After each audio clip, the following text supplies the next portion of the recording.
I love to travel. I love just about every way there is to travel. I like taking trains, cruises, and I really love to fly the most.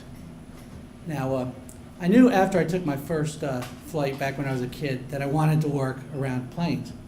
And for the past 32 years, I've worked in the airline industry.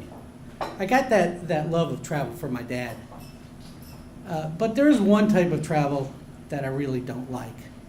Now, we moved to Fairfax back when I was 5 years old, and that started our family tradition of the 2-day road trip to Florida for Christmas each year to visit my grandparents. And I hated that trip. 2 long, boring days in the car, wondering if we're ever going to get there. Now, the worst part was the last 2 hours before we got to my grandparents' house. Now, they lived in Venice, Florida, which is about a 2-hour drive south of Tampa. And when we made this trip about 15 or 16 years in a row, and I-75 hadn't been built yet. So it was 2- and 4-lane roads all the way down. And it's like creeping through some of the towns. We thought we'd never get there. Now, there were 2 upsides to the trip. First, my parents would take us out of school one day each year so we could get a jump start on the road trip south. And as soon as you got south of Fredericksburg, there's a lot of visual entertainment in the form of billboards all the way to my grandparents' house. And they advertised everything. But the set of billboards that I remembered the most was for this cheesy Mexican-themed roadside attraction in Dillon, South Carolina, which was about a mile from the North Carolina-South Carolina state line, called South of the Border. So, as soon as you passed into North Carolina going south, or South Carolina coming north, there were billboards for this place about every mile. And as you got closer, there was even more. And they all had these really snappy little sayings on them. I remember one verbatim to this day, and it said this: weather report, chilly today, hot tamale, south of the border 33 miles. Now, we liked reading them, and we got excited as we got closer and closer. And then when you got there, oh my gosh, what a disappointment. It's like a hotel, a gas station, a cheesy gift shop, and a restaurant. But the thing that I remember most about this trip each year and have the fondest memories of is my dad. My dad loved this trip. He started planning it a couple months in advance. And every year I'd ask him, why can't we fly? We can't afford it.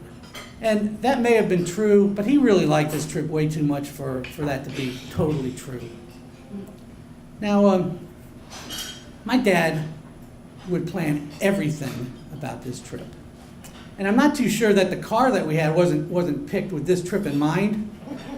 See, nowadays, young families have like an SUV or a minivan.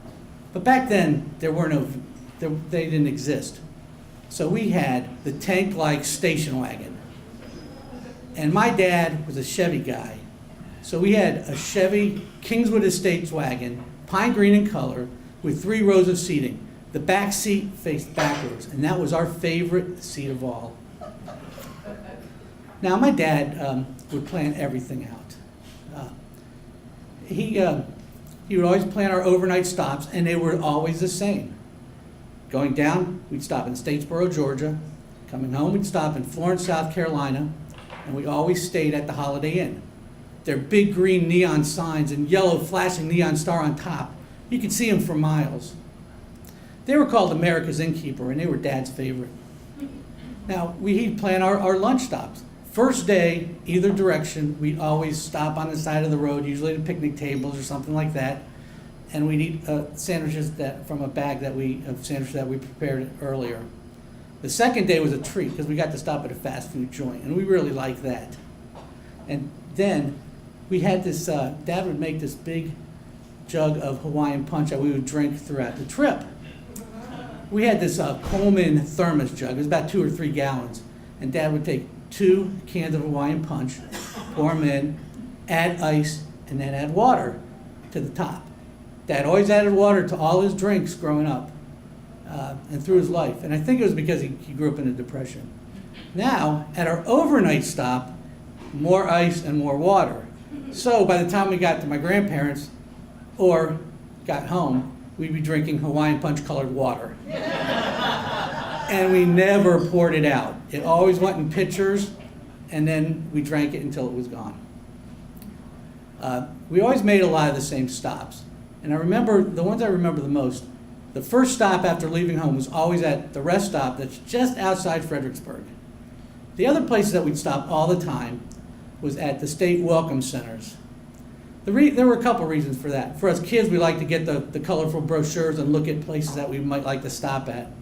But the main reason was that you could get the most accurate, up-to-date maps. And my dad loved maps. I mean, he had probably 1,000 maps in his collection. Now he'd take those maps that he needed on the trip and put them on the seat next to him. Then he'd unfold them in just a certain way so he could hold the map in the steering wheel, read the map, and drive all at the same time. My dad was a real multitasker when it came to that. And I remember visiting a couple of the welcome centers. In Georgia, you got samples of their big exports. That was a cup of Coke and a bag of peanuts. And in Florida, you got to sample what they call liquid sunshine. That's orange juice. And they still do to this day. But I think the thing that Dad liked the most about the trip, other than planning it, was packing the car. My dad was a Rembrandt at packing the car. Now that third seat that we love so much that faced backwards, that thing was, Dad would flatten that out, because that area where you put your legs, that was a lot of good real estate, and Dad would pack that sucker tight with the stuff we needed. Now the back area of the car was now flat, so he divided it in half. Right side was stuff we needed, packed to the ceiling. Left side was a sleeping bag, pillow, extra seat. You could lay down and sleep there, popular in the mornings, or just sit back there. And we also had this canvas luggage carrier that Dad would put into the roof rack, and he'd pack that thing tight. Now, I've worked in the airline industry for 32 years, most of it on the ramp, most of it loading and unloading aircraft. And let me tell you, it took us longer when we got to Florida, when we got home, to unpack the car than it takes us at work to unload a fully loaded Boeing 737. Dad was a Rembrandt at it. Now, the greatest irony of the whole thing is I really didn't like this trip at all. Never looked forward to it. Now, a couple of years ago, me and my buddy, we take cruises every year. And a couple of years ago, we looked at the airfares, and they were really expensive. So I said, it's going to be more expensive this year to fly. And he said, we can always drive. I thought to myself, drive? I don't want to drive. That's why I work for an airline, so I don't have to take that long trip. But push came to shove, and we drove it. And we had a great time. So last year when we booked at the same time, we didn't even think about flying. We were hitting the road and driving down. And now this coming Tuesday, we're going to leave on our third straight and now annual road trip to Florida. Now, if you told me 3 years ago that I'd not only be taking a road trip to Florida, but I'd be doing it every year and looking forward to it, I'd have thought you were nuts. But the things I love the best about it is planning it out. I love the maps, the GPS, and planning it out. That's what my dad gave me. That's what my dad loved. Now, this year, we started planning it in June, and we're going to be hitting some college basketball games to watch, visiting with some friends, and yeah, we might even stop at south of the border. Now, my dad passed away last year, and I miss him every day, but planning this trip and taking this trip brings him right back to me. So, now that I think of it, I guess I love all kinds of travel. Thank you, Dad.